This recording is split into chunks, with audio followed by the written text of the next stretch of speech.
Oh, hey everybody. We're live on the Blathering, episode 210, of an ongoing conversation between a man, his community, and for right now himself. Not much to get to on the show tonight. That's kind of the joy of the Saturday show. We got a timer ready to go. If you want to call into the show, you're a channel member, you're a Patreon supporter, get on in here. Love to take some calls from you tonight. Get in here and get some questions going. Freeform it. It's Saturday, baby. We do an hour of power. Jared already checked in with a generous super chat. Working tonight. Everyone have fun and be safe. Appreciate that, Jared. If you listen to this or watch this later, we love you, man. Mandalorian Jedi's there, who I am currently facing, along with her co-owner, Ranger Donald, in the Blathering Fantasy Football League. My team's not looking good. 2 games under my belt, and 2 of my big offensive players just sputtered. A.J. Brown of the Eagles, 1 target, 1 catch late in the game. Isaiah Pacheco, Kansas City, losing effort for Kansas City. One of my NFL picks is already wrong this week, but Pacheco didn't score any points. Solskjaer's here. Solskjaer. I said that with a cookie in my mouth. Solskjaer, 1999. It is like old Twitch back in here. James Holmes checking in. David McKay said, oi, oi, oi. Tully's here. I'm here. I'm alive. And that's about all today. You know what, Tully? I'm with you on that. Mandalorian Jedi, thank you for the generous super chat. Andrew Cook checking in. Do they get a second prophet? Coming to the great prophet Zarquad. Yes, I love that reference. Tully, you know what? Tully, that's me here today, too. That's absolutely me here today. And I think that's okay to admit, right? No need to go on some unplanned monologue about it. But I'm post-depressed. I'm post-angry at the state of the world or anything in particular. I was just watching the announcement this week of the rolling back the name on the Department of Defense to the Department of War. And I was texting Alden Diaz about that, and we took this week off on any time. And I was just like, I don't know how to describe it, but I feel post-angry, meaning not that the anger's gone or you don't want to fight or resist it, but I'm just like, I'm looking at this, and it's so surreal. I'm in such disbelief that this continues to roll on to this level that I don't even have the word to describe the feeling. And so that kind of translates to other areas of my life. And I had a good time at the start of the week. We had a great show Thursday. Love the show Thursday.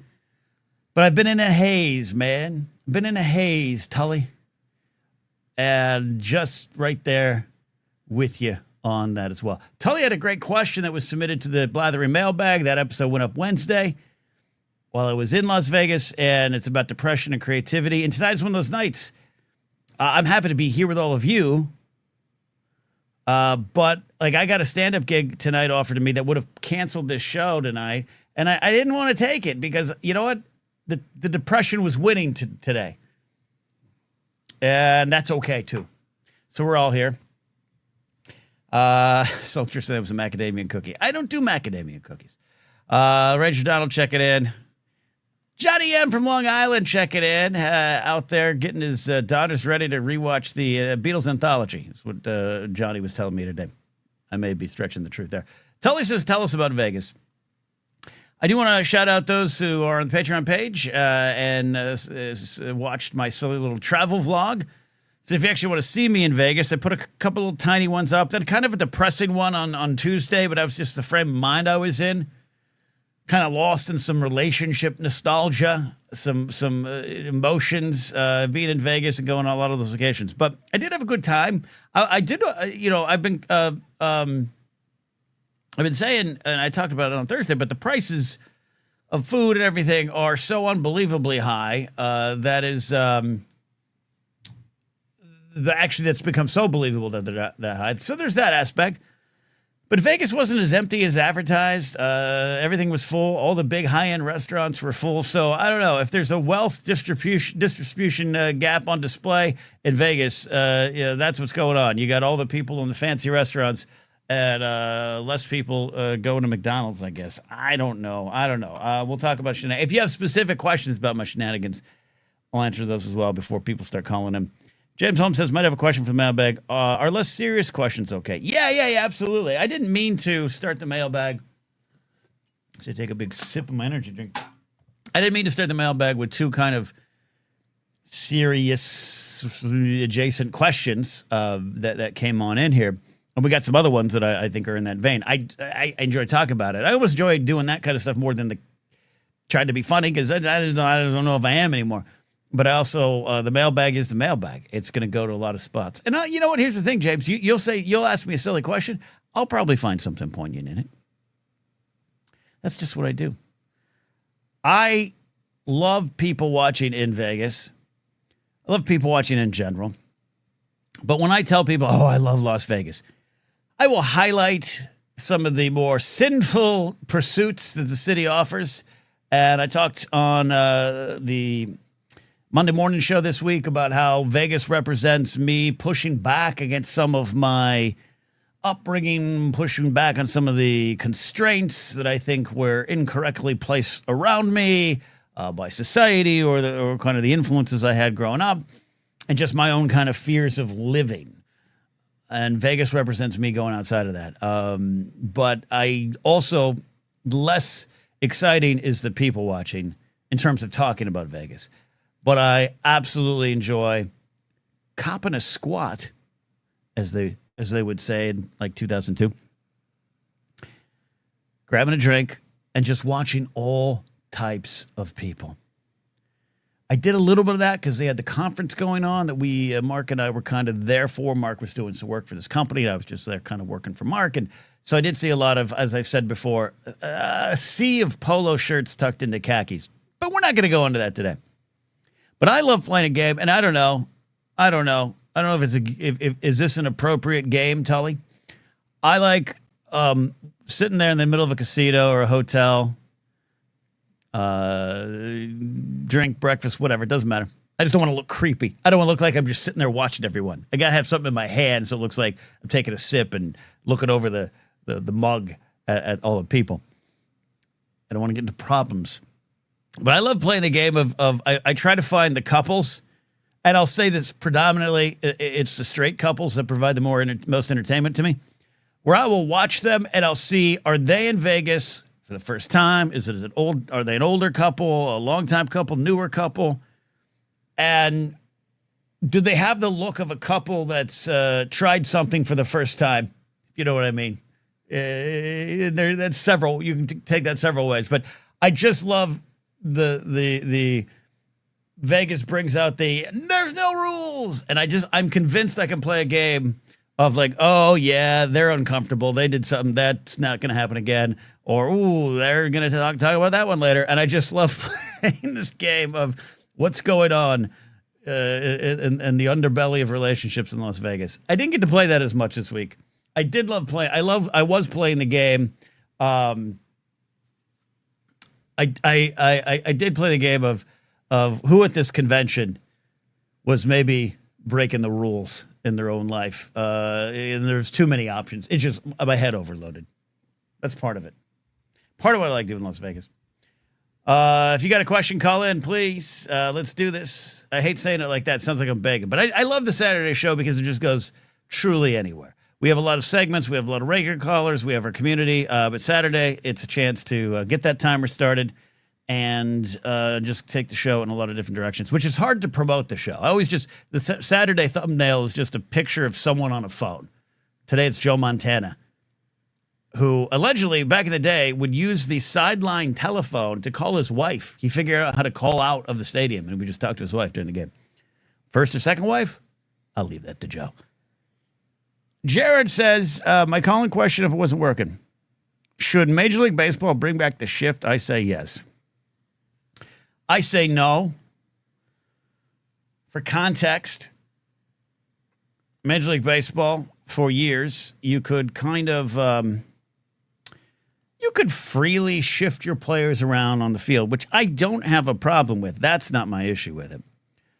So you could put 5 infielders on one side. You could put 4 guys in the outfield. I think all within reason. There might be some specific rules along the way that would keep you from doing anything too crazy. But what ended up happening, because there was a famous shift in baseball, the Ted Williams shift. He being a left-handed batter, most likely going to pull the ball. So managers, even back then, would shift players, an extra infielder, to try to keep the outs going. I don't have a problem with that overall. But it's just started over the last couple of years with the rise of sabermetrics and the rise of, the analytics, which I don't have a problem with either.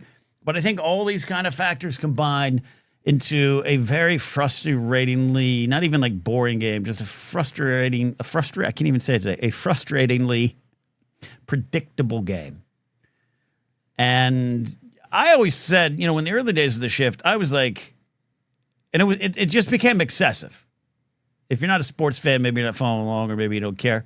But if you're a baseball fan, you know what I mean. I just think the shift became excessive, meaning players weren't getting on base. There was too many outs.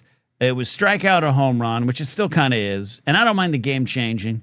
They changed some of the rules this year. They changed some of the sizes the last couple of years. The bases is the stolen bases kind of backing away, not like it was in the 80s. But I was excited for that. I do like old school baseball. I do like the bunts. I do like that kind of stuff. But I just think it turned the game into something that was too predictable. But I did say, as I was starting to say in the early days of it, if you got 4 infielders on the right side and you're a left-handed batter, then just bunt the other way and just keep doing it till they don't do the shift anymore. So, Jared, if your idea has anything to do with that, I would agree with that. I just don't want the game to be as predictable as it became. All right, let's get to our first call of the night. I'm excited for that because I don't believe he's had a chance to call on the show before. Usually, he checks in, gifts some subs like a hero, and then goes to bed because it's late over there in the UK. But James Holmes checking in today. James, you're on the show, buddy. Hello there. Can you hear me? Oh, we can hear you so clear. It's wonderful. Technology is amazing. How are you? Tired, man. It's past midnight, so won't be too long, I love it. I love it. What's on your mind, man? And correct me, is this your first time calling in? I can't try to remember. Second, maybe? No, definitely first time, man. I'm nervous, so bear with me, No need to be nervous, man. I'm just a depressed man sitting in sweatpants. Go for it, man. Okay, fair enough. So I've recently come across a game that is probably quite popular in the USA, I'd imagine, but it involves Florida, which seems like a crazy place. Man. So it's like you Google Florida arrest and then your date of birth, and then see what headlines come up. So mine's is Florida arrest 12th of November. Now, the first one that comes up is Florida man dressed as Fred Flintstone pulled over for driving footmobile. It's ABC. I don't know. I don't trust it. But the other three I do trust, right? So, So Florida man accused of lashing out at fast food workers over lack of lettuce, and there's like a full-on newspaper article online about it, and a mugshot as well. Okay. And if you look at the mugshot, he needs his lettuce. He needs his lettuce, He needs his lettuce. Sorry, so you go to Google. All right, so I'm gonna play this game live on the air. Florida arrest, and then you type in just your birthday, or do you type the actual year? No, just the birthday. Just the birthday. Okay, so Florida arrest, April 19 for me. Let's see what comes up. Here. Bizarre moment. Florida man offers deputy vodka spritzer. That's the one. Another news, Boston 25 News. Official Florida man offers alcoholic drink to deputy during arrest. This is my kind of guy. This is the guy. Yeah, this is the lead story, man. Florida man pops open beer during police encounter. This is the way to do it. His name is Brett McPeak. Oh, there's two. Oh crap, there might actually be two guys. There's a Dick Smith and a Brian McPeak. A lot of Florida men opening beers while being arrested, James. That sounds about right. Could I share my favourite? Please. Because it's behind a paywall, right? So it must be right. Must be right, yeah. Yes. It's just a headline. Surveillance video shows Florida man stealing chainsaw by putting it down his shorts. Man, how confident are you in your abilities to stuff a chainsaw down your shorts? I wouldn't, personally. I absolutely love that one. I'm looking at more of them. surprisingly, I mean, the fact that there's on April 19th in Florida, that there's 2 separate arrests where men in Florida open up beers with the police who are arresting them is impressive. This is a great game, James. Will is playing along here. Will McLean says Florida man sentenced to more than 17 years for scheme to steal more than $10.8 million from Medicare is Will. So that's a bit sad. That is sad. Laserbolt says 2 women who owned a curio shop called Wicked Wonderland were arrested for selling human remains on Facebook. On Facebook? Can you sell stuff on Facebook? But see, that kind of tracks for Laserbolt, because I bet when he's out there camping and doing forest meets, he's probably come upon some remains that he doesn't fully want to know what they are, and he just moves back into his RV and has some forest meets. Fair All right, James. James, how you feeling? Are you still nervous? Because this is a great call. Yeah, I'm just naturally nervous. It's fine. Don't worry about it. Right. I'm afraid well, can I read out one quite sad story headline and then I'll go if you don't mind? Yeah, definitely leave on the sad one. That's definitely how comedy works, James. Exactly. Right. So, Florida man accused of bringing along boy 8 years old during multi-day crime spree to toughen him up. That's America. That's America. That is America right there. Come on, get in the car, son. We're going to go robbing so you can toughen up. Wow, that's crazy. That seems about right. Thanks, James. This is perfect.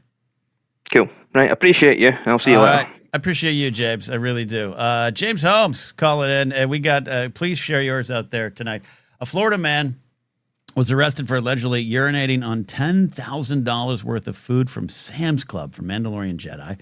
Man, I'd still take a shot if I'm that hungry. I might I'll just wash it off. Ranger Donald says naked Florida man with a crossbow who claimed aliens were after him, shot by deputy. Ranger Donald, that one, I'm not saying that has anything to do with you, but I'm glad that is yours. This is like kind of a weird game where you could kind of like, and I did this once with TikTok recently. I spent a little bit more time on TikTok with the Sports Card ASMR channel, Force Center being a little more active on there, and myself being more active on there. So I don't watch a lot of TikTok videos, but I saw a trend where like you type your name in the search bar, and the first thing that comes up is you, and like I typed something in, and it came back with a bunch of spiritual warfare stuff. I was like, oh God, I guess I'm in the middle of some sort of spiritual debate within my own soul. That kind of tracks. So this game kind of has that kind of feeling, but I don't know if this says anything about that. Like Will McLean's got one that says there's another man, another one about a Florida man living with a decomposing dead mother. I don't think it has anything to do with you, Will. Great call there from James making his debut. And seriously, I love all of you here in the community. It is important for me to... how do I say this?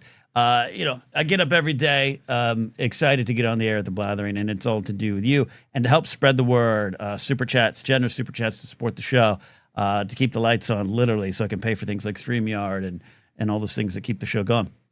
But James is a rock star, sharing the 5 memberships, which helps us get new voices into the channel and all those kind of things. I really appreciate that, James. Let's do another call. It's Maddie. This can't be Maddie Gunner. Is it Maddie Gunner? It is me. How you doing, mate? Oh my God, I got so many accents on the show tonight. I don't know what to do. That's good. Shout out to my brother from the north, James. It's good to hear some more representation from the UK on this show. Exactly. We get a lot of Anglo hate between the Blathering and Anytime with Ken and Auden. Yeah, is it Anglo hate or is it just lightly poking our former bosses? Little column A, little column B. What's on your mind, Maddie? You got some new music out we want to talk about, but what else is your we can burning get up to your that soul? in a bit. I want to know how your Vegas trip. How was Vegas trip? Other than work. Let's talk Vegas. Other than the work of it. Okay, well, I'm holding one of the things in my hand here. For the audio listeners, I'll describe it. It is a very cheaply made brown beaded what do you call it? Not a bracelet, for your wrist here, sir. I'm holding this. This is kind of how my trip went. I was just out walking Monday night in Vegas.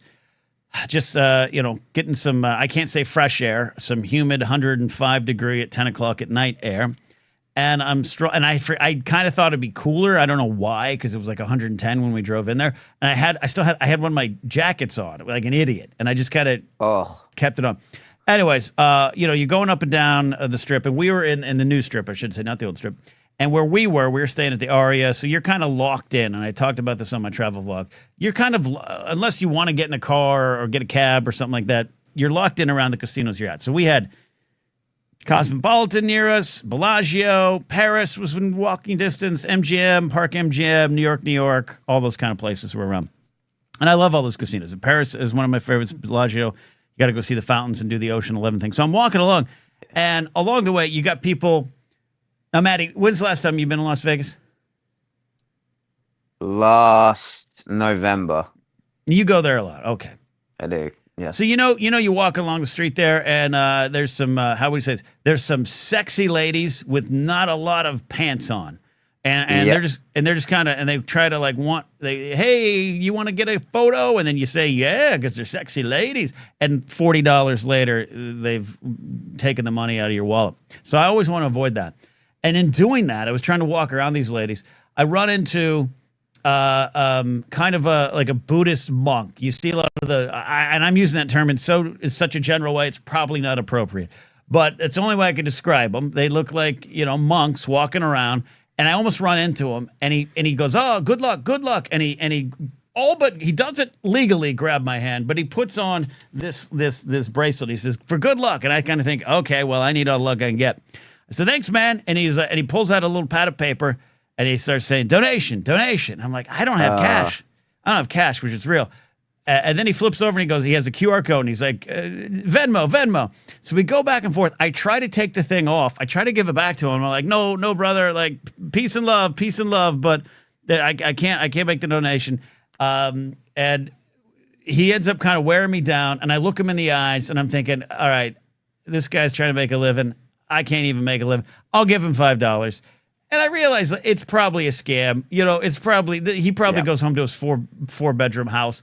But that was my trip. I had a good time, but I lost money in stupid ways. That was going to be my next question. So let's talk about the monks.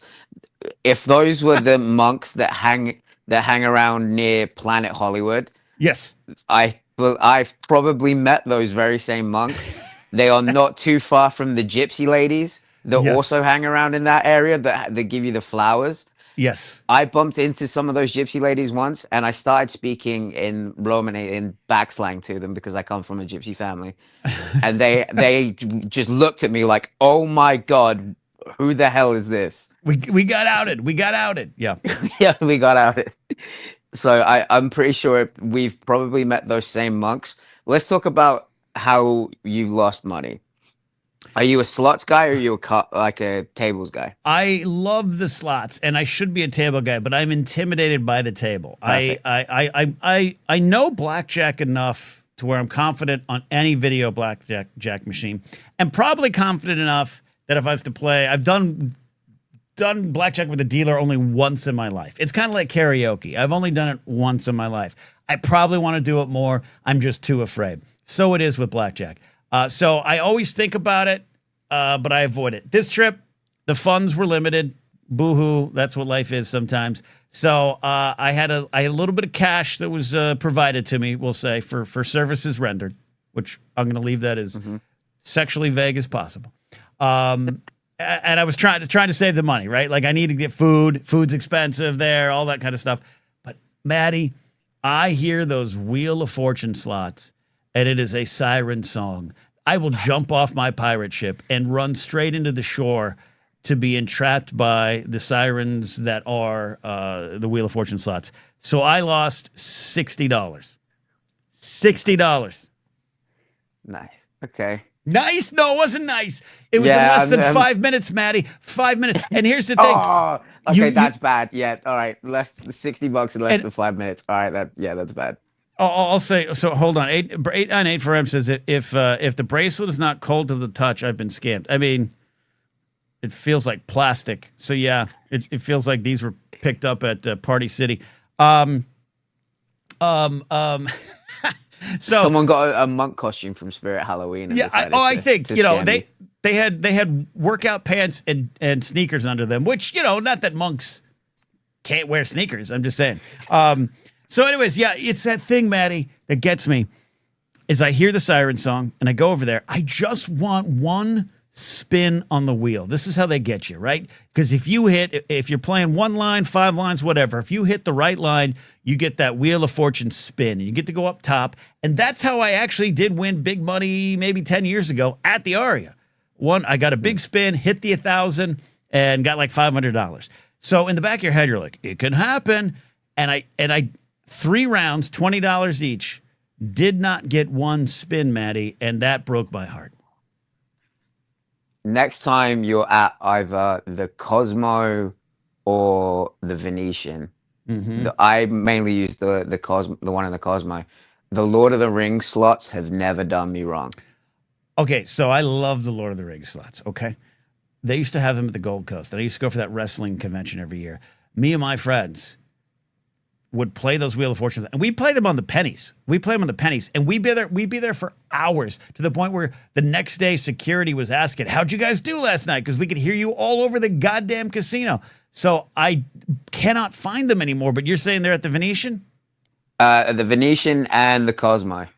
Last time I checked. I didn't walk into the Cosmo. All right. There you go. So that was my trip.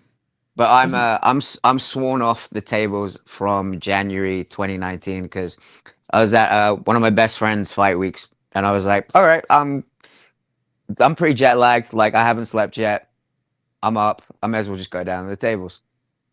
So I went down the tables. I end up 800 up. I'm like, hell yeah, I'm gonna quit while I'm ahead. I'm 800 up.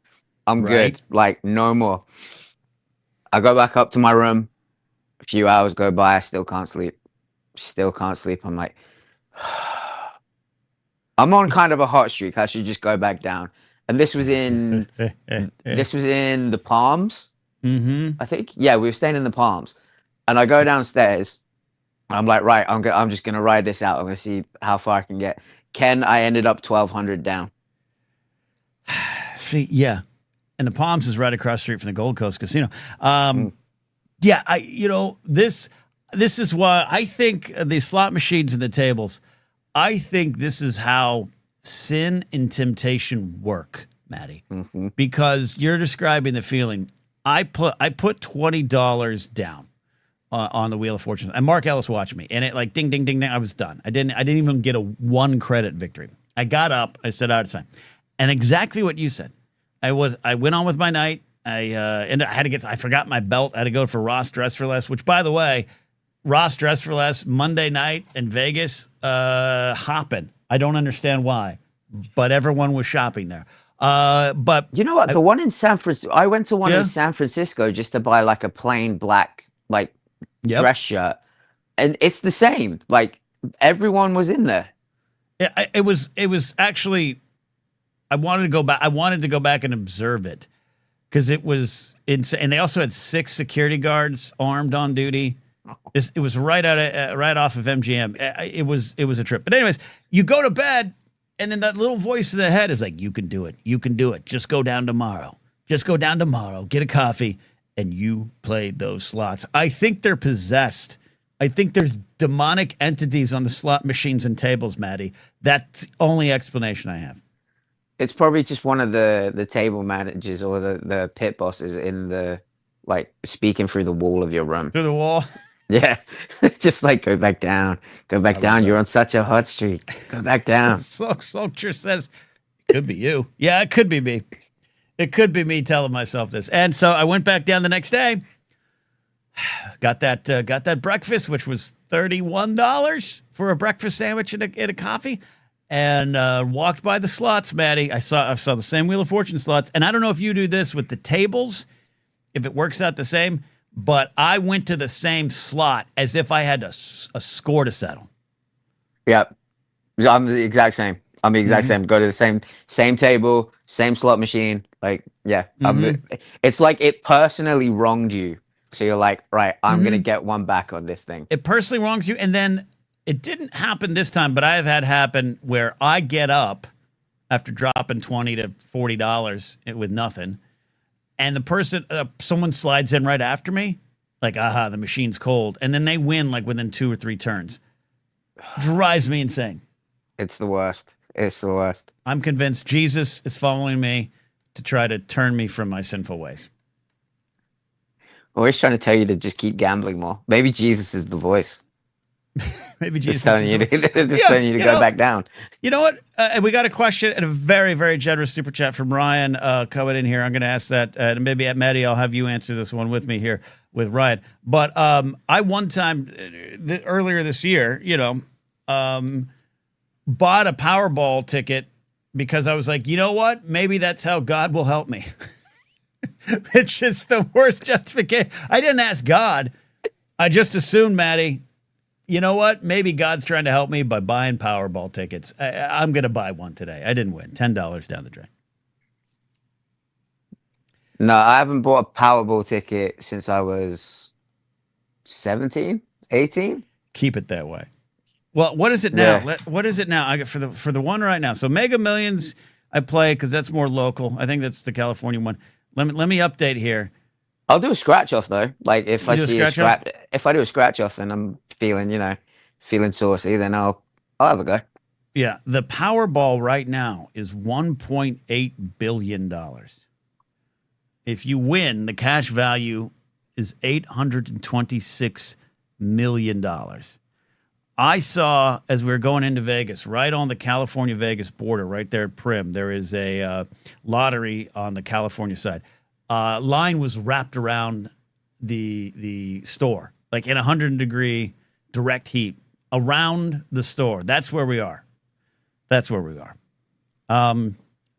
Ryan has this question, though. Ryan, again, thanks for the generous super chat. I'm going to take half of this and play the Powerball. I'm kidding. What would you do if you won the Powerball? I love this. Maddie, do you have these fantasies of winning the lottery? This is something we all do. Well, I tell you, if I did win the lottery, there would be signs. There'd be signs? What would the signs be? Well, the first thing I would be doing is... Oh, that's a good question. Yes, it's a good question. So I, like a lot of folks, much like sitting in your hotel dreaming about playing Wheel of Fortune slots, when I buy the ticket, I put the ticket out, as if to put a spell on it, a little manifesting or something like that. And I spend the next, like, say the drawings in 2 days. I'll spend the next 2 nights opening up Zillow, and I don't just find one mansion to buy, Maddie. I pick like 7 in a concentrated area, I should say. And I try to like find like 7 houses, and I'm going to give 6 to my friends, which I think makes me a hero, Maddie, and is why God wants me to win Powerball. Did I leave you speechless? Oh, Maddie cut out. Maddie thought it was such a good idea that he jumped off the show to go buy a lottery ticket in England right now. Do they have, what's the lottery like over there in the UK? Mackay, Holmes, check in on it. You guys got some answers. Ranger Donald says, people from Southern California always seem to win. See, 898 Forums got it right. That's so generous.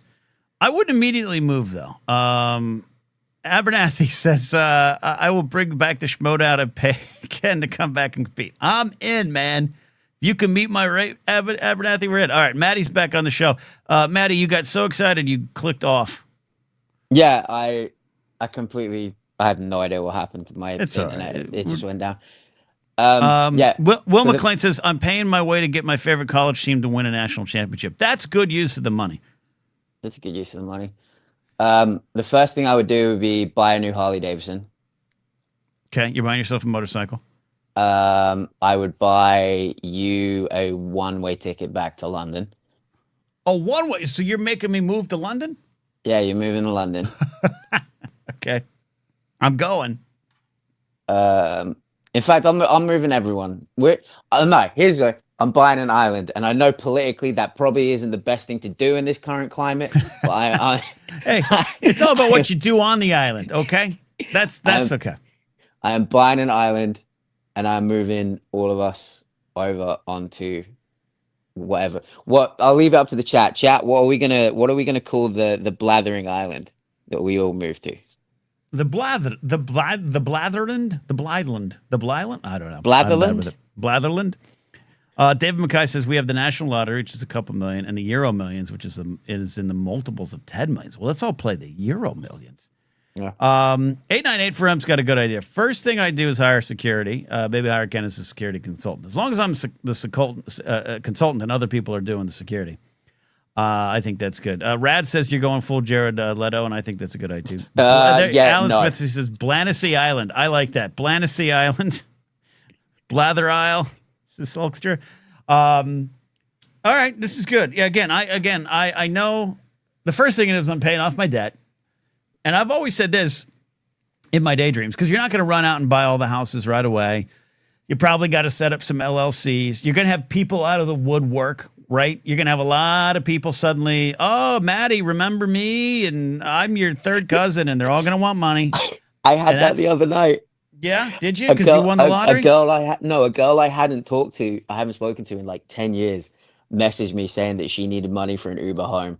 And I was just like, I haven't spoken to you in years, so block. That sounds like how you end up with a hope and good luck bracelet. But I always say this, I would immediately pay off my debt, and then I wouldn't do anything for maybe 6 weeks to 2 months. I wouldn't do anything. I'd stay in my current situation. I'd be doing the Blathering, Force Center, all the things, because then I could do those things without the pressure of surviving, right? I could just do those things as they are, and then you handle in the business. You know, I got a tax guy. Maybe he's got to help me. I got to worry about the taxes. I'm taking the lump sum, all those things. But a lot of things are going to change fast. So I'd want to make sure I stand pat for a little bit. That's actually the serious answer of what I'd do. What about the 10 grand life-size Jar Jar that we saw that time? That'd be the second day, is go buy the 10 grand life-size Jar Jar that is still on sale in Burbank, in downtown Burbank. Oh, is it really? Okay. You still got time. Still got time. Still got time. Maddie, this has been wonderful. I appreciate you calling in and checking on me. And we did reach our goal, so we do have 5 more bonus minutes of the show tonight. Thank you all for that. Maddie, you're going to get me, or maybe you already did, you got me the promo for your new music, but tell me about it here before I let you go. I will get you that probably tomorrow or Monday latest. About 8 to 9 months ago, I was hit up by a good friend of mine that is a producer of kind of electronic music. He does a lot of like video game remixes. He does the convention circuit where like video games where he DJs. And he said he wanted to work on something a little bit heavier. And I said, okay, we can do that. So we started working on a track that sounds very much like the Downward Spiral era 9 Inch Nails, but with a lot heavier guitars. And for some unbeknownst reason, I don't know why 9 Inch Nails would ever replace Trent Reznor with me, but that's what it sounds like. So it's very different to our usual sound. It is very much a collaboration, but I'm really excited by it. I'm really happy with it. I've wanted to do something like this for a long time. Yeah. The song is called Damaged. It's currently it's exclusively on Bandcamp right now at fingers.bandcamp.com. That's fingers with a 1 and a 3 instead of the I and the 3. If you go into any of my social media, I've been posting about it for the last few days. It will be hitting streaming services on Friday. We wanted to put it out on Bandcamp first because you know, people should be paying for music. We should have listened to Lars Ulrich when we had the chance. And yeah, I appreciate you letting me plug it and everything. So absolutely, my friend. Give me that graphic and we'll share it forever. Maddie Gunner checking in from the UK. I appreciate you, buddy. All right, brother. I'll see you soon. All right. See you soon indeed. Got Rads checking in here now. I want to acknowledge 2 wonderful super chats as well. Alan Smithy. Blather, rinse, repeat. Happy Saturday. I appreciate you, Alan. Malcolm checking in. Says, hey, Ken, hope you're all right. Where do you stand on public restrooms? Do you need walls dividing urinals? I was at the USC Coliseum recently, and the row of undivided knee-high urinals disturbed me. Yes. Yes. I am a at times shy peer. All right. I don't enjoy and I would love to get Laserbolt's opinion on this. Like if I'm out in the wilderness and I'm by myself, unless a squirrel is watching me, maybe I'll pee in a bush if I have to. But I don't even like doing that. I used to have friends even on the job in security, 2 a.m, like, hey, take me to the top of the parking structure. I gotta go to the bathroom. Be like, what are you doing, you monster? And they'd pee off the 4-level parking structure and giggle while they did it. I'm like, what's happening here, you beasts? So that's part of a problem. So yes, Malcolm, to your question, I need a little privacy. To obtain privacy that you sometimes don't have, especially at like comedy clubs or punk rock music venues or something like that, they're all kind of the same, right? The bathroom's the afterthought. So if you're in there and you gotta go. I'll just close my eyes. Calgon, take me away. Now, the best public bathrooms I've ever been in are at the Grove in West LA, 3rd and Fairfax, near where I used to work. They upgraded them over the years. It wasn't always like this. But if you go in there now, there are no urinals. There are just like 10, I don't even want to describe them as stalls. There are 10 mini rooms with completely closable, sealable doors.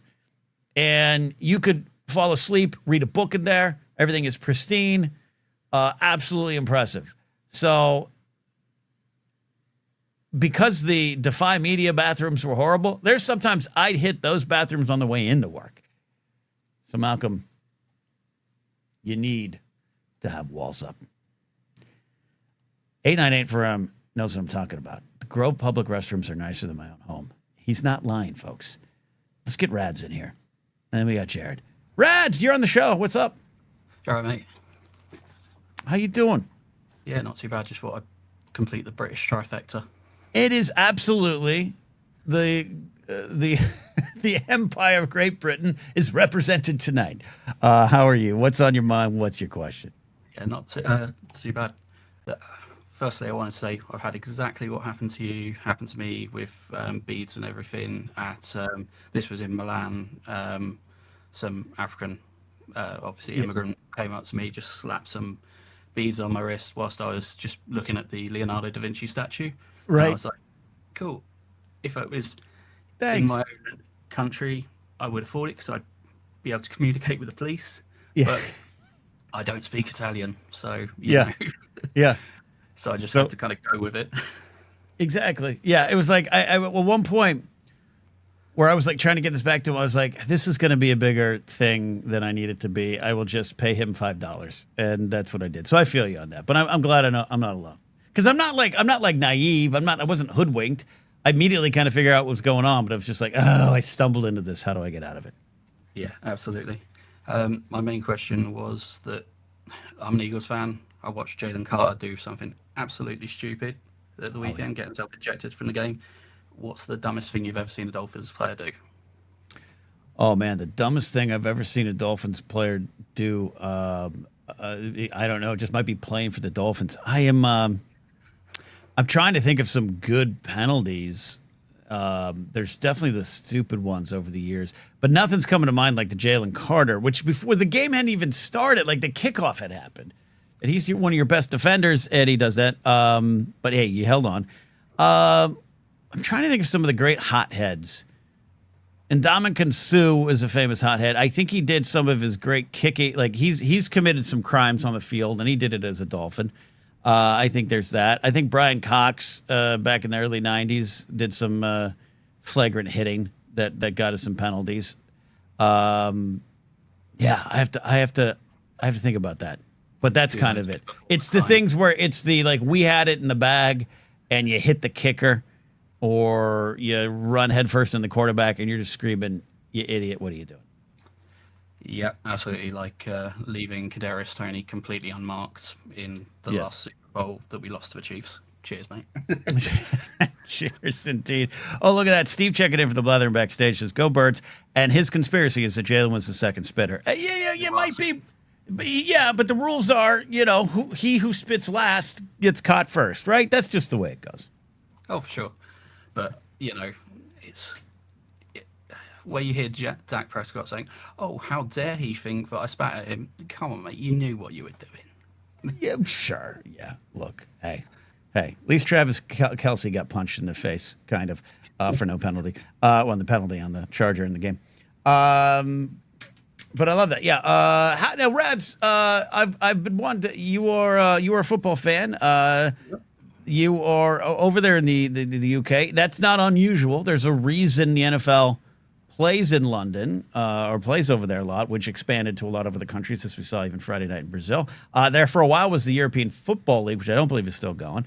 How did you come to love this American sport? So that's a multiple tier question, because I started off I went to watch Super Bowl because I was at uni and it was an excuse to drink. My friend was heavily into it and was like, "Come, let's grab a few beers." It's an excuse. Yeah, fair. Ended up liking it and thought, okay, the Eagles are going to be my team, just as Chip Kelly decides to trade away Deshaun Jackson. Oh, so right. Yeah. I chose the absolute best time to start following the Eagles. But I kind of followed it casually until essentially my soccer club went through an entire awful time of different owners pretty much dismantling our club down to the ground. We were in the Premiership at this time. We're now in the third tier of English football. That's just it goes down. Okay, almost went completely out of existence. Wow. It's been a complete turmoil, but in doing that, I kind of got incredibly bitter at clubs like Manchester City, and they're able to spend 250 million on players, and the smaller clubs can't really spend that much. So I just felt that there was a bit of a disconnect for me about how fair the game can be. So actually the idea of the worst team in the NFL gets the higher draft position, and all these little rules to mean that you can't, there's a salary cap, so you can't outspend each other on players, and those little things just made me actually enjoy the sport more. Where it's weird that the most capitalistic country in the world, in America, actually has probably the most socialistic sport in terms of the rules. Careful there. You're gonna find yourself stopped at JFK if you land to get over here. But yeah, I agree with it. And it's so funny too, because sometimes it frustrates me. Sometimes the salary cap really frustrates me, and I like the unfettered capitalism of baseball because I'm a Yankee fan. It's always been to our advantage. But I actually, in the end, enjoy it in football. It gives my Dolphins a chance, though they do not understand the salary cap sometimes. No, asked, answered. That's fantastic. That's a fun journey, a fun sports journey to get to. Yeah, no, obviously it's a growing sport over here, and I know probably 15 people in my life that have gotten into the sport, which I know doesn't sound like much, but over here that's actually quite a few people to be able to talk about it. I don't know a lot of people watching cricket over here, or soccer, or football. Different take, but it's popular here. But I love it. All right, Rads, appreciate you, buddy, checking in. Cheers, mate. Have a good one. Cheers, indeed. We got 23. No, we got bonus time. 28 minutes left. Thanks, all of you. Got Jared checking in. I'm worried that he's calling from jail or something because he said he wasn't going to be on the show. Producer Steve in the bullpen. Mandalorian Jody asks, would there be Napzok Animal Conservation Society upgrades if you won? Cabanas for the squirrels and the like. Oh, that's Mandalorian Jedi. That is absolutely true. If I win the Powerball, I am creating a squirrel habitat in my backyard. It's going to be the most impressive squirrel habitat in the world.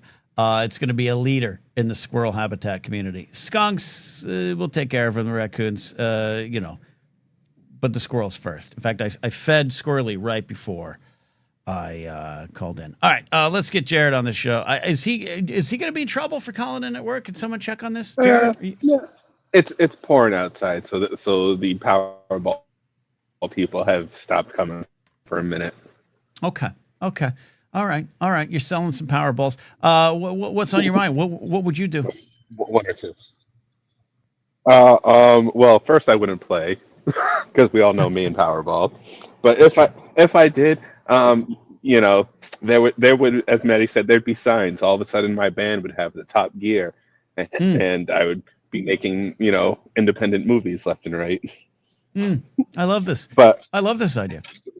But question for you, so in Yeah. case I get a line and I can get it in quick. So keeping with the Powerball theme, you're a man of a food connoisseur. Mhm. What restaurant are you opening with your Powerball winnings? Oh, this is great, Jared. Oh, you know me too well.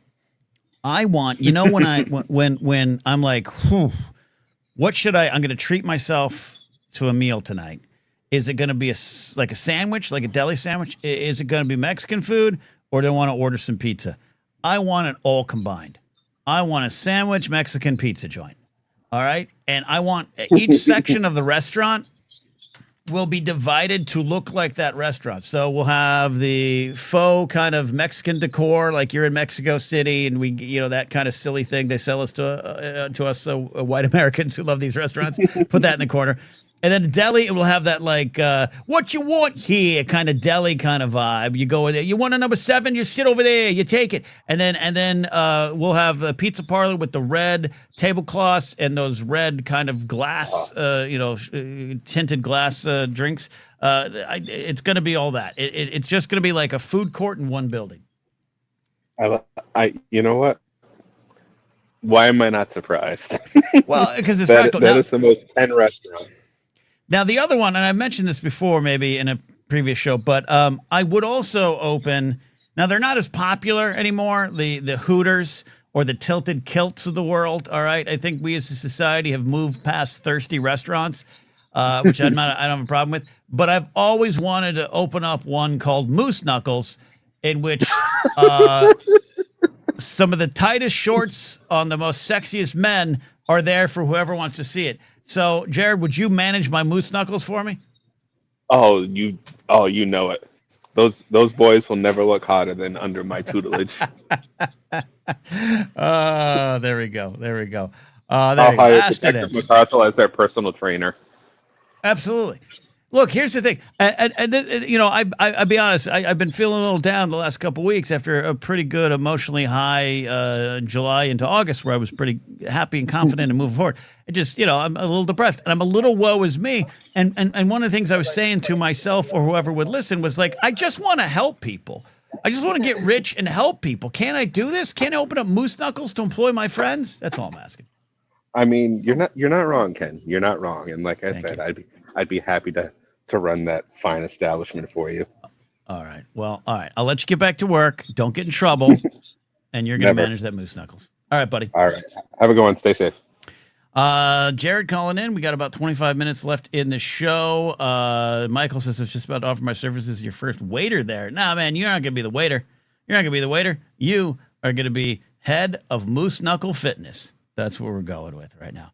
If you want to call into the show, become a channel member here on YouTube, you should check. Sometimes you might get a free membership from some of our generous community members here. Become a Patreon supporter at patreon.com/Napzok. No new episode of Pop Rockin' Radio this week because of travel. I had a kind of scrunched up recording time this week, but you can check the travel vlog out there as well. Some bonus content as well as a video version of a Monday morning show, which you can also get as a channel member. And all folks get to call into the show. But let's go ahead and bring up the 2-camera shot for this Zelda Fool. It is producer Steve checking in a little bit before the Blathering backstage tonight. You guys are building some Legos later, yeah? Yeah, we finished Zelda yesterday. Thank you for having me, Ken. Hello, everybody. Happy Saturday. Yeah, we finished Zelda yesterday. Thank you for everyone who was hanging out. We had a great time.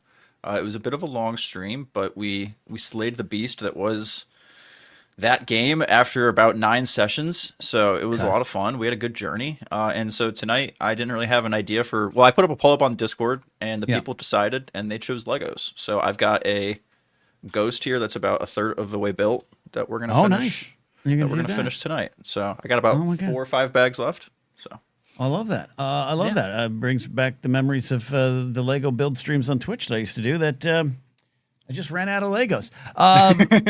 Did I see, was this true, that you had a 7-hour stream?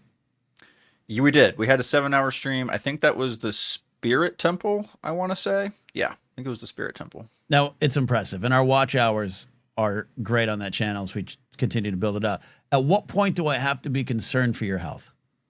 If I fall asleep, I've said this before on the stream too. If I fall asleep, that's when I need you to worry. So like you have my phone number in an emergency. So if you Yes. turn on and you see me just like doing one of these, just do me a solid and like call me so that I wake up. That's all. Okay. All right. I mean, look, you finished the game. That was your goal. We did. You got the big event happening soon in the house. So well done. And the party continues over there. We are crossing, I think, 100 subscribers on Blathering Backstage. So join the party. Yeah, absolutely. And pretty soon, I think Blathering Gaming officially. We gotta talk that out. I'm considering after a conversation I had with a friend last week at my fire pit, I'm considering taking down all my squirrel videos from TikTok and Instagram and finally giving in and creating a separate channel for them. I'm thinking of calling it Zen of Squirrels and see what the algorithm does with that. So that's kind of what we might do with gaming. I dig it. Okay. Well, hey, I'm here to do your bidding. Whether I'm building Legos or doing games, I just like having our little corner to hang out and be silly. So we appreciate it. 898 for him says you won't guess what Steve got stuck on. What did you get stuck on? I have never played the Zelda game.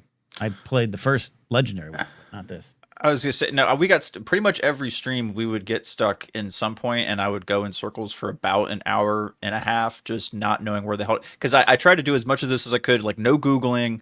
I wasn't like looking up guides and stuff. If anything, no cheat code, yeah, the people in chat, no cheat codes at all. The people in chat would like look something up and maybe like give me like a clue or a riddle or like, oh hey, here's could get me in the right direction, right? So we really didn't run around in circles for an hour, but we had to essentially do some. At one point, we did do something that took an hour and a half, and the game bugged out, and we were just totally screwed. So that was unfortunate. But no, we just kept kind of going around in circles. I'm not entirely sure which spot Brady might be talking about, but we had to do some stuff more than once just because going backwards. That's the design these games. Brady, spill the beans. Tully says formerly applying to be my Max Rebo at Moose Knuckles. You're in, Tully. You're in. What would you do, Steve? You win the Powerball. What do you do first? Okay, yeah, I didn't catch this question. So if I win the Powerball, what am I doing with it? How much is it? It's now 1.8 billion. Whew. The take-home lump Is that the sum. record? Yeah, I that's a good question.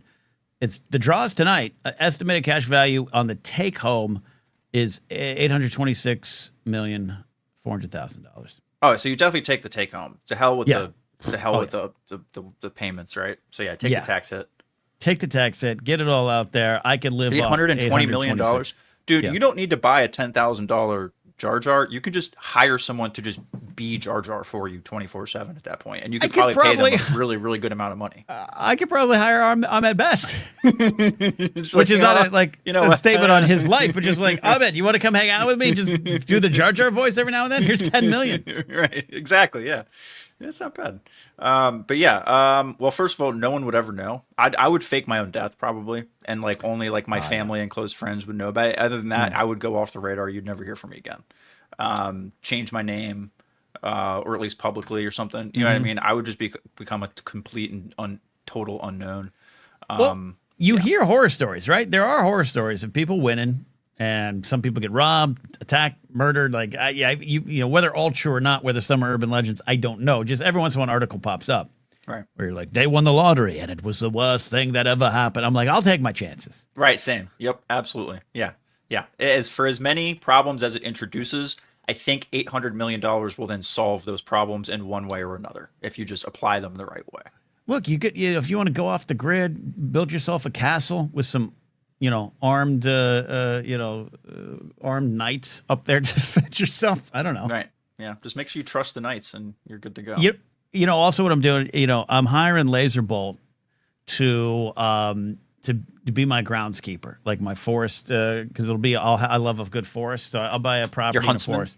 Yeah. He'll be my huntsman and just kind of like, that's old man Laserbolt. He keeps the grounds around here. Like, and he can just park his RV. I'll build him a house, Laser Bolt, if you want a little house on the lower. You just walk through the courtyard. acres. Laser Bolt's sharpening something like underneath by like a forge of some kind. He's got a big old apron on. Yeah. And I don't want to have a uniform, but I definitely think 40% of what Laser Bolt would be wearing would be boiled leather of some sort. Now, here's the thing. Ken, if you're giving everybody $10 million just as like a flat base pay kind of thing here, Yeah. no, we can enforce some uniform rules. So I'm saying rent fair attire only. Only. Yeah. You know what? I think you're right. I've never really been to Ren Fair because it's not my vibe, but it would be for this. It would be for this. Now, Laserbolt clarifies he does not hunt, but then Dave McKay says, "Look, we need to procure a forest meat." So I don't.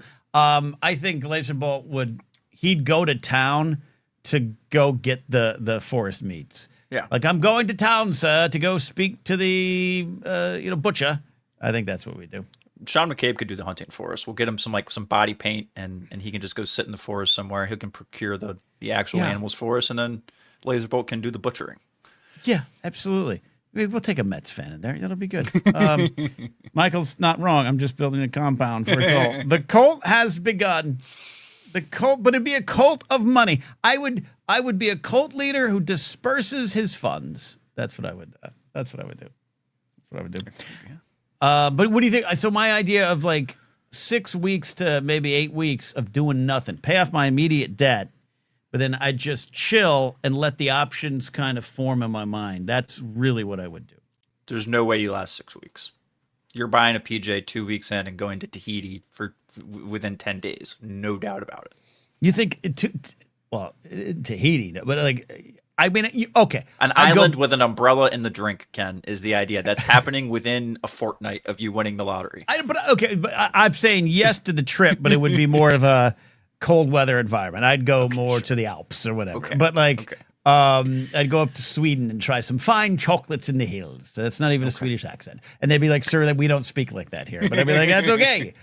Here's $10 million and let me speak the way I want to." I definitely. You're not wrong in this sense. I definitely would pull out $1 million and head back to those Wheel of Fortune slots, and just to win $400 to prove that I could. I'm gonna beat you, damn it. Yeah. What did you win big? Did you go the high roller? Oh no, I went to the quarter ones. I went to the quarter slots, but I won $400. Yeah, there you go. Laserbolt says I would get a small hotel and go full Howard Hughes. I think that works. Let's do a quick call here, and then also before we let you go, Steve, we got about 10 more minutes. Well, actually, with the bonus time because we hit the super chat goal, about 15 more minutes in the show. Alan Smithy's in the queue, but on the other side of this call, we'll do a little fantasy football mid-weekend catch-up on the league here. Sounds good. All right, Alan Smithy calling in here. How you doing, buddy? Hey, Ken and producer Steve. How are you guys doing this wonderful Saturday? I'm doing better now that you're all here. I really am. All right. And congratulations, producer Steve, on being a man. Making a good man's work you're doing there. So congrats on that. And I hope everything goes smoothly and as planned, of course. Oh, thank you so much. Appreciate it. In lieu of the top, well, I'm sorry, I interrupted. No, I was gonna say I was answering for Steve. Like, thanks, good job. Oh, there you go. Yes, it's my baby. Anyways, I don't have any massive aspirations that need millions of dollars, but I think it would be really cool to hire a cook and a driver and people to clean up after me. Because I'm, driving around LA sucks. Yeah. And I would rather just have a chauffeur. I don't even need a fancy car. They could drive me in my own, Toyota or whatever. And having a cook that cooked all your meals, that not only cooked for you, but planned out, gave you those exotic different foods from around the world. Yeah. That would be cool. Yeah. You know what? I agree with this for the most part here. I do love, LA can be tough to drive around, but I do love driving. And I would worry that if I gave up my driving duties, and I do agree with you, it'd be fun sometimes just have someone to drive around the old car I have. But I feel I'd lose contact with myself, right? My feet wouldn't be on the ground. So I'd split the duties. So someone can drive me, but on the weekends maybe I drive. But your idea of a live-in full-time cook staff. Now we'll have Laserbolt in the front yard. If I need a barbecue, Laserbolt's my guy. I'll say, Laserbolt, fire me up some ribs. But on the inside, what you're talking about, realistically, I think I'd be into. Where, you can eat better, you can eat healthy. And then, I donate. It wouldn't just be for me. We'd make extras and send it to the community every night for dinner. We'll find this community center to donate the food. I'm not a monster, Alan. I want to help people, but I want to eat good. I mean, are we talking about $800 million? Isn't that what I heard you? Yeah. So if you have that much money, I mean, come on, this is like a drop in the barrel, we'll say. But exactly. So Solkjer points out, I'm still bathing myself. Yeah, exactly. This is. Yeah, you don't have to go full on I just sit around while people carry me around the room and in a litter, lift me into chairs and stuff. I could be I don't move. I just let people move me. Yeah, but you're striking a chord, Alan, because Mandalorian Jedi agrees. Not having to decide what to make for dinner every single night would be the greatest thing ever. Oh yeah. Yes. Ray, hold on. Ranger Donald says, here, peasants, are my leftovers. No. It wouldn't be leftovers. If you're going to prepare for me a fine Mediterranean meal, we're going to make it for 40 people. I'm going to send the other 40 meals down the hill. It's only slight judgment. Yeah, like block parties. He's talking about like a daily block party where you go out and you feed your neighbors and everyone loves you. Right. Then you kind of have like a monarch type status in your neighborhood. That would be nice. Everyone wants a personal monarchy for themselves, of course. This Blantasy Island, what'd you call it? Blantasy Island? Blantasy Island. Blantasy Island. The cult's getting better all the time. Let them eat ribs, says Laserbolt. This is wonderful. Well, the thing is, Alan, we got to go play. We got to go buy tickets. We're not winning on the sidelines. No, you're right. And again, since you're a 7-Eleven fan, that's the place to go, right? To get all of your lottery type scenarios in check. Do you have any numbers that are your numbers? I always do the automatic thing. I just say, hey, give me $10 on Powerball or Mega Millions. I think Powerball costs more now, so I stick with Mega Millions, which is still like $2 or something a line. But I don't do the by hand. Maybe I should. Maybe I would if I used my numbers. I got some numbers. They're all related to baseball and football players. Maybe I'd win. Okay. Yeah, you don't have to give up your numbers, but you got numbers? No, I mean the auto numbers. Well, okay, I'm sorry. There is a number I have in life that's part of various passwords. Yes. If I gave you, never mind. It's 1138. That's the. Oh, okay. Yeah. You know what that's all about. But that's just an easy numeric thing to remember. And sometimes I'll make it 1139. Ooh, and then who can guess that? Right. Yeah, I try not to say. I don't want to reveal my numbers because I use them a lot too. But they're all related to sports things, and so it'd be easy to figure out. But I like the automated because to me that's truly leaving it up to fate. Yeah. Let the fates decide. I wonder what the stats, I don't know if they have the stats on that. Like how often does that win when somebody goes with the automated version versus their own? But they're not going to do the statistics on that. That's a good one there. Look, I'm just trying on the draw, the Powerball draw on September 3rd, this past week, 2 people won $984,000. Okay. All right. 15 people won $33,000. So I just want that. I don't even need the 1.8 billion. When you're like, it's like when criminals are like, I've got my year covered, and then I have to do my next crime, but I have enough money for 1 year. So you can get out of the lottery, and if you're watching Heat, that's the way they talk.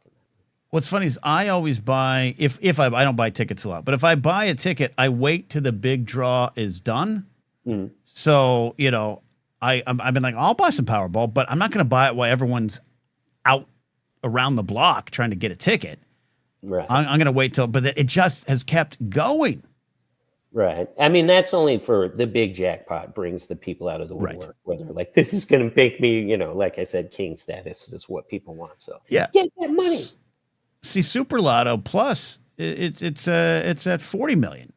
Right. with a take home of 17 million. We would do all. I'd still open up Moose Knuckles if I had 17 million. Hey, Ken, are we allowed to briefly talk Star Wars in the show? I know this isn't the Star Wars show, but Happily. What do you got?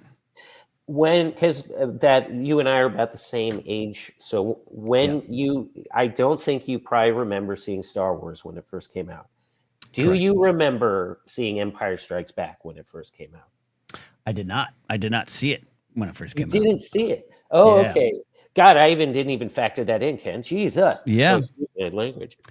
I was Yeah, Jedi was the first. I don't technically had New Hope, but Jedi was the first. But then Empire was the last one I saw of the bunch. So I saw Return of the Jedi, watched New Hope theater on when it came TV. out?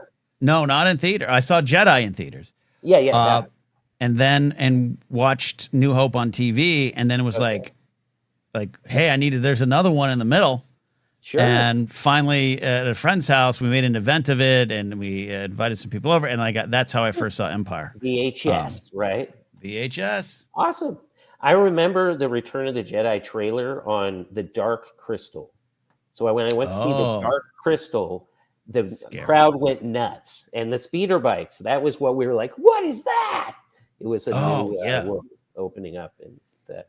So anyway, just curious. I've never really thought of it. I love that memory. I've shared my memories of seeing the trailer and Luke on top of Jabba's sail barge, all that kind of stuff. Right. But I got to imagine if you were aware of Star Wars and Empire, meaning New Hope, Empire come out, and you're like, ooh, and it's a new, and then you see the speeder bikes and hear them in the trailer. Yeah, you absolutely got to be like, holy shnikes, we got something cool coming. Oh, yes. 1983. It was just around the corner back then, Ken. No, just a few years ago. Oh my God, I'm old. Sorry. It hits indeed. But anyway. Right. Ken, thank you so much for having me on, and as usual, and thanks for the extra 5 minutes. I don't want to take that time up for anyone else.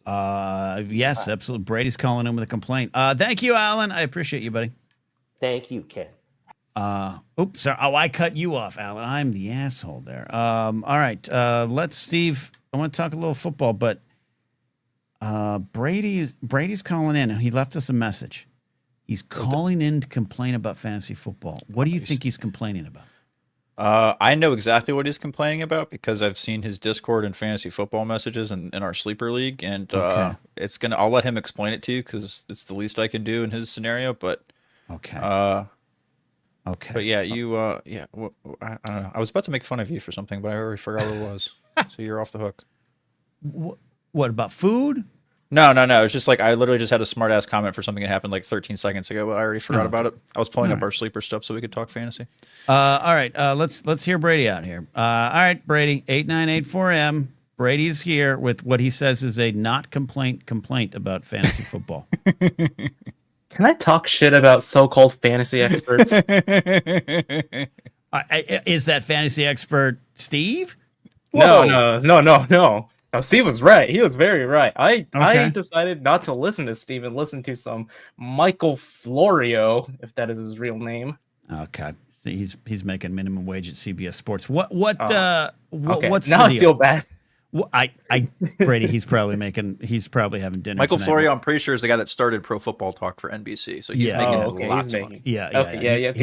He's probably dining at Moose Knuckles tonight. Give us the context, Brady. What has gone wrong in our Blathering Fantasy Football League for you?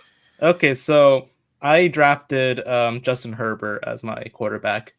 But then I started reading articles like, wait a minute, they're playing in Brazil. Oh, they're playing against the Chiefs. And then I read this article on NFL.com by a Mr. Michael Florio, and he says, you should start Justin Fields, you should bench Justin Herbert. And those two quarterbacks just so happened to be in my team. So you know what I did? I put Justin Fields as my starter. Okay. And then I checked the game yesterday, and Justin Herbert went crazy. Yes, he did. I watched the game. I had a frozen pizza and Frosted Flakes ice cream. Then Steve told you, do not do this? I told Steve about this, and he was like, no, you did not do that. You did not do that. And I said, Steve, that is exactly what I did. Okay. Steve, what do we say to this? It's his first. It's week 1. He's an inexperienced fantasy football player. It happens to the best of us. It's a lesson to learn. This is fantasy football is one of those things where you're better off asking for permission, not forgiveness, because there is no forgiveness in fantasy football. It's do or die. So get those feelers out there on Tuesday and Wednesday. Do your due diligence. Do some investigating. And I think just about everyone would have told you, start Justin Herbert over Justin Fields. When in doubt, don't start a Jet is a good rule of thumb if there's a decision. Unless you have to, right. Now Brady, I'll choose to be hopeful. Justin Fields hasn't taken the field yet against the Steelers. Maybe tomorrow he has a great game. Maybe he throws 3 touchdowns, runs for 2, and you're like, wow, Michael Florio was right. We're not done here. We're not done. Yeah. But I will say, when it comes to like number ones, quarterbacks, receivers, running backs, whatever, they're usually superstars for a reason. Yeah. And I'm pretty loyal to my players in fantasy, almost to a point where it hurts me, where I won't switch them out, even if maybe I need to. So I'll go the other way. But Steve's right about that. Now I drafted, as everyone knows, highly controversial move, drafted the Eagles defense very, very early. And then at the last second, I benched them. And I have Arizona as my defense this week, based on the advice of, I'll call him out, based on the advice of Mark Ellis. So far looking like a good decision, because they gave up 20 to the Cowboys, even in a win. Yeah. So we'll see.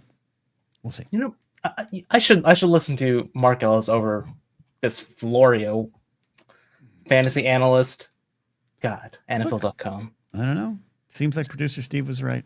Yeah. See, this is how misinformation, works. Look, I'm the normie here. Fantasy sports, especially football, it's statistically driven, obviously, but sometimes you just got to go with the gut. And you did, and maybe that's wrong.